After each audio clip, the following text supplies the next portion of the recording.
Hey there, Short Kings. Welcome to Short Game Reviews. If you're new here, we dive deep into the universe of short games, specifically short games on the PS Plus Extra catalog. We don't care about graphics or long hours. Instead, we focus on the important things like, is the runtime padded with chores and grinding? What makes this game unique? Is the story even worth beating? There are hundreds of games now on the catalog, and it's hard to tell from that menu which ones are the gems and which ones to stay away from. The best part is, you don't need dozens of hours. Some of these can be beat in one sitting. So let's start with one of the shortest and highest rated indie games on the list.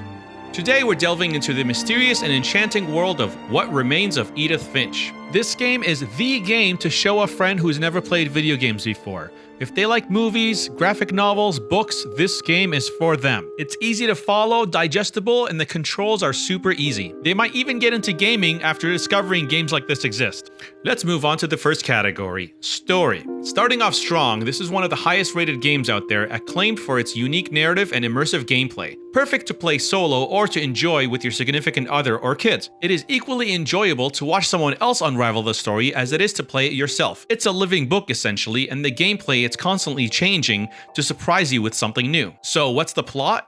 Well, you've inherited the Finch family home, a sprawling mansion filled with sealed-off rooms, each one telling the story of a different family member. Unfortunately, every Finch has succumbed to the family's mysterious curse. Your mission is to discover their stories, decipher their interdynamics of the family, and figure out what exactly this curse is and how it started. The game isn't just telling a story, it's immersing you in the deeply moving saga of the Finch family. It is a masterclass in digital storytelling filled with emotion, mystery, and sprinklings of humor. Every character, every story feels well-rounded and compelling. This one gets a perfect 3 stars for the story. It is multi-layered, and the house truly feels lived in.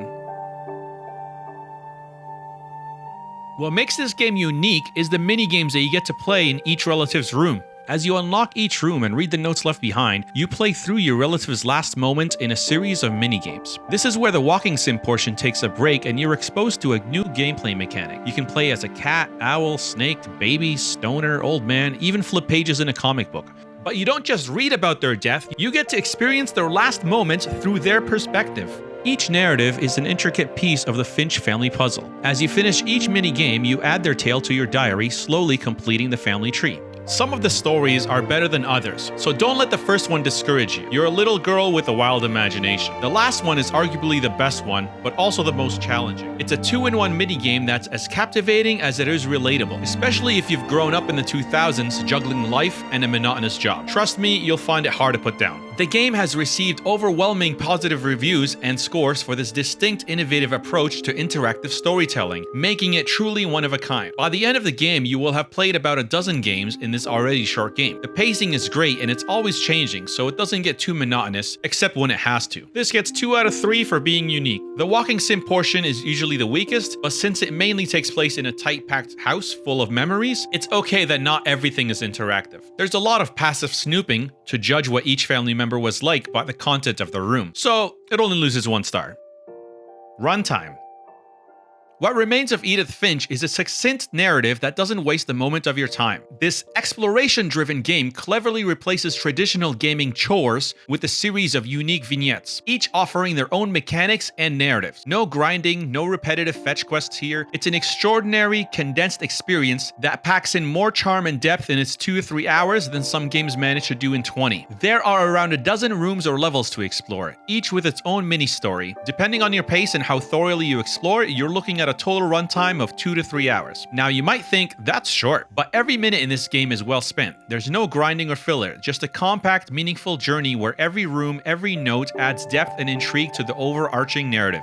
Now, because you're free to walk around anywhere, you may waste some time walking the wrong way, but the options are very limited, and the only time you'll waste is time spent snooping around the house, looking at all the belongings and books everyone's left around, which only further adds to the depth of the story. The mini-games are pretty short and straightforward. You may not know where to point the camera at first to get the story going, but you'll figure it out eventually. Some of the stories are criminally short and open-ended, so this game is self-aware and does not want to overstay its welcome. If you know where everything is, this will take as long to beat as an average movie. Since it's one of the highest rated games, with its, not exaggerating, one sitting runtime, I'll have to give it the highest score possible. If it was 4 hours, it may lose a point, but you really can't complain about a 2-hour game filled with so much variety and content. And now time for the Dad Gamer Quick Check. PS5 feature. This was an older release, so there's no gyro controls or haptic feedbacks on the PS5 controller, although the PS5 version does take advantage of the near zero loading times and 60 frames per second. Is the game wholesome?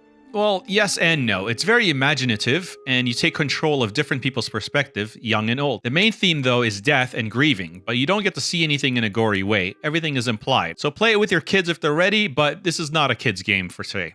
Unwind or Unleash.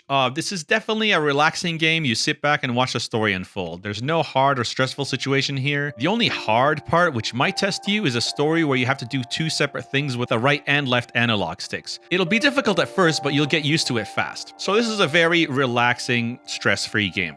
Closing thoughts. So in spite of its short runtime, What Remains of Edith Finch delivers a deeply emotional and memorable journey that you'll remember and talk about long after the credits roll. Whether you play it alone or with a partner, the intricate family tree and the house's hidden secrets offer a treasure trove of discussion. It's essentially like a living book. So if you're looking for a short game with a powerful narrative, it should definitely be on your radar. Thanks for joining us on Short Game Reviews, and don't forget to like, comment, and subscribe for more.